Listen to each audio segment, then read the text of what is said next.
ತುಂಬಾ ಚೆನ್ನಾಗಿದೆ. ಹೆಂಗೆ ಅಗ್ರಿಕಲ್ಚರ್ ಮಾಡಬೇಕು ಮತ್ತೆ ಬೇರೆ ಬೇರೆ ಪ್ರಾಡಕ್ಟ್ಸ್ ಯೂಸಸ್ ಎಲ್ಲ ತೋರಿಸ್ಕೊಡ್ತಾ ಇದೀರಾ.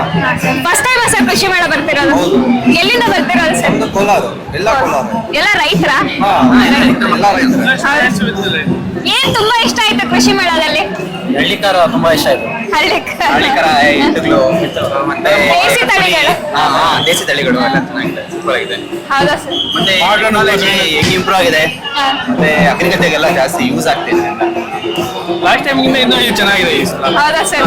ಬದಲಾವಣೆಗಳು ಕಾಣಿಸ್ತಿದ್ಯಾ ಹಿಂದಿನ ಕೃಷಿ ಮೇಳಕ್ಕೂ ಈಗಿನ ಕೃಷಿ ಜನ ಮೇಳಕ್ಕೂ? ಜಾಸ್ತಿ ಆಗಿದೆ ನೋಡಕ್ಕೆಲ್ಲ, ಹೊಸದು ಎಲ್ಲ ತಂದಿದ್ದಾರೆ. ಹಾ ಸರ್, ಯೂಶಲಿ ಈ ವರ್ಷದ ಥೀಮ್ ಬಂದು ಡಿಜಿಟಲ್ ಅಗ್ರಿಕಲ್ಚರ್ ಅಂತ ಇತ್ತು. ಅದೇ ಯಂತ್ರೋಪಕರಣಗಳೆಲ್ಲ ಅದೇ ಥೀಮ್ ಮೇಲೆ ಇದೆ. ಹೇಗೆ ಅನ್ನಿಸ್ತು ಸರ್? ಡೆಮಾನ್ಸ್ಟ್ರೇಷನ್ ಪ್ಲಾಟ್ಸ್ ಎಲ್ಲ ನೋಡಿದ್ರಾ? ಇನ್ನೂ ನೋಡಿದ್ರೆ ಟ್ರ್ಯಾಕ್ಟರ್ ಬಿದ್ದು ಮತ್ತೆ ವಾಟರ್ ಸಪ್ಲೈ ಅದೆಲ್ಲ ಡೆಮೋ ಇತ್ತು. ಮೀನ್ಸ್ ಅದು ಹೆಂಗ್ ವರ್ಕ್ ಆಗುತ್ತೆ ಅಂತ ನಾವು ನೋಡಿ ಅದನ್ನ ಪರ್ಚೇಸ್ ಮಾಡಬಹುದು. ಹಾ ಸರ್. ಎಲ್ಲ ಇಷ್ಟ ಆಗಿದೆ.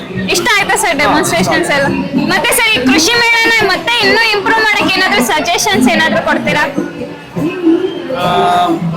ಇನ್ನ ಜನ ಹಳ್ಳಿಗಳಿಂದ ಕರ್ಕೊಂಡ್ ಬಂದ್ರೆ ಅವ್ರು ಇನ್ನೂ ಚೆನ್ನಾಗಿ ಹೇಳ್ಕೊಡ್ತಾರೆ, ಎಲ್ಲ ಚೆನ್ನಾಗಿ ಎಲ್ಲ ಹೇಳ್ಕೊಡ್ತಾರೆ. ಆಲ್ಮೋಸ್ಟ್ ಎಲ್ಲ ಹಳ್ಳಿ ಅವ್ರನ್ನ ಇಟ್ರೆ ಅವ್ರಿಗೆಲ್ಲ ಗೊತ್ತಿರತ್ತಲ್ವಾ, ಹಾಗಾಗಿ ಏನಾದ್ರು ಸಮಸ್ಯೆಗಳು ಏನಾದ್ರು ಆಯ್ತಾ? ಏನಿಲ್ಲ, ಸ್ವಲ್ಪ ಜನಸಂಖ್ಯೆ ಜಾಸ್ತಿ ಅಷ್ಟೇ. ಸರಿ ಸರ್, ಕೃಷಿ ಮೇಳನ ಎಂಜಾಯ್ ಮಾಡಿ, ಪ್ರತಿ ವರ್ಷ ಬರ್ತೀರಿ. Thank you sir, thank you so much.